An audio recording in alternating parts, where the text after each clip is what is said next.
guy working the way it takes. I mean, he's done a lot of things. What I'm getting at is that they can be isolated instances.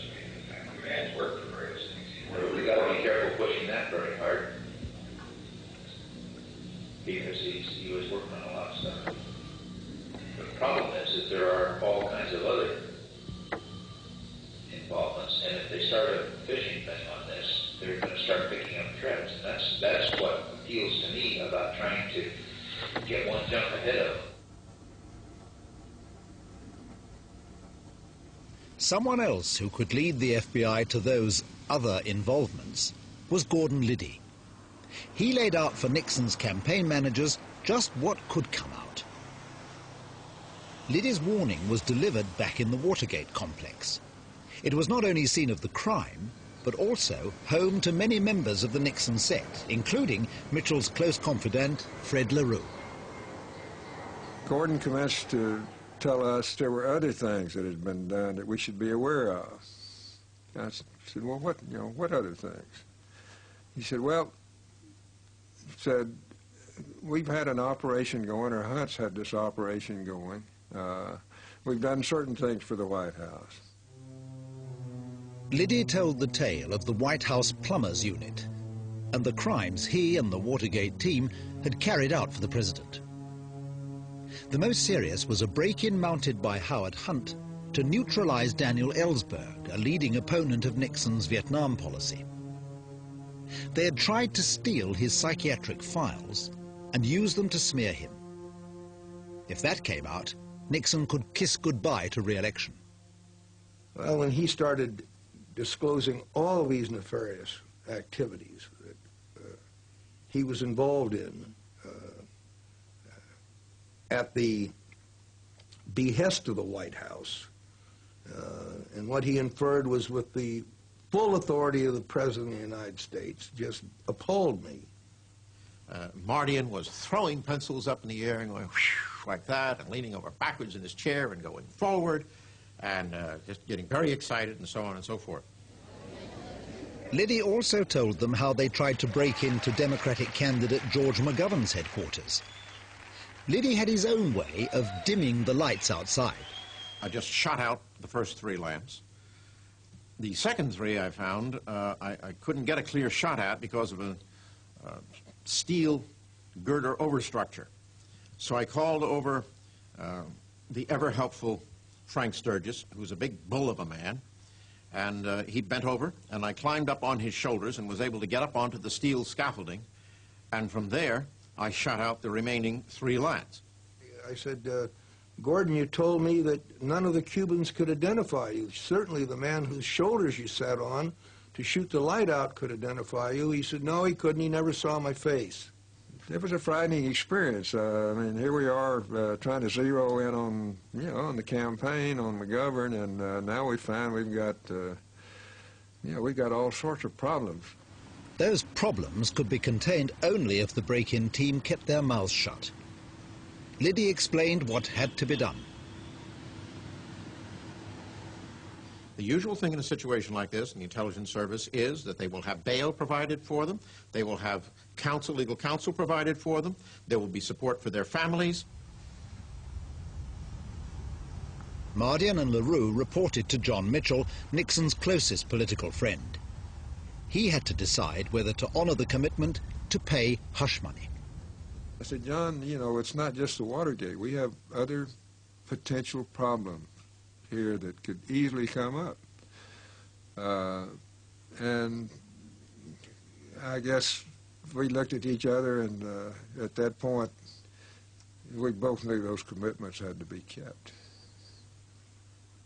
That same evening, Mitchell got a call from the president, the first since the Watergate break-in.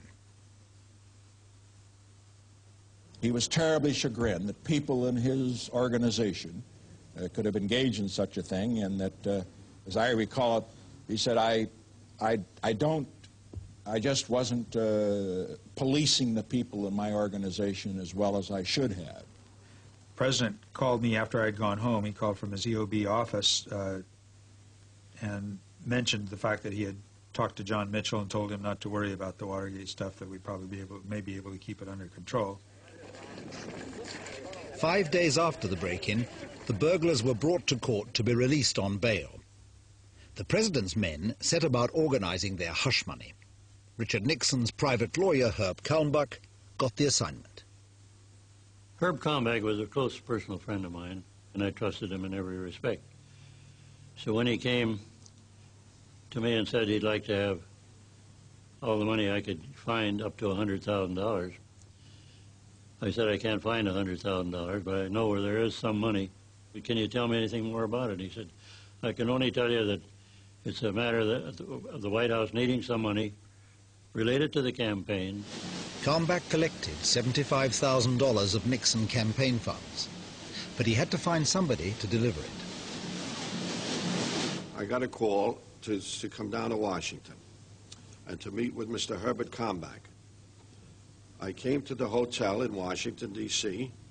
I came up right away. He didn't have his socks on, and he apologized for that. And I'd been in the Army and the Navy, and he apologized for not having his socks on.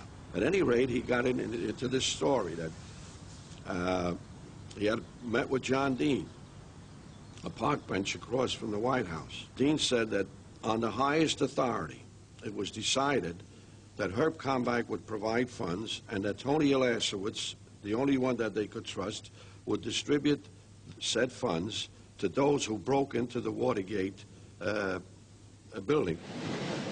So now he has an attaché case, and he's got 75 grand in it. The 75,000 now, he's taking it out of the attaché case and putting it on a bed. Now, 75 grand, you know, is quite a bit of lettuce. And there was a laundry bag in the closet, one of these that very thin brown paper that you put your laundry and leave it out the door. And I plucked all that cabbage, I put it into the bag, tied it up with the string, maybe twice over, put it under my arm, and said, we'll be in touch. Now I'll await your instructions. On June the 23rd, day 7, the nation woke up to discover that much of the eastern United States was under floods. But Nixon's mind was on Watergate.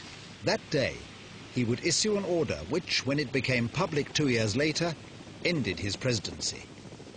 What led to the order was a meeting between the cover-up's manager, John Dean, and FBI Director Pat Gray, who had alarming news about the investigation.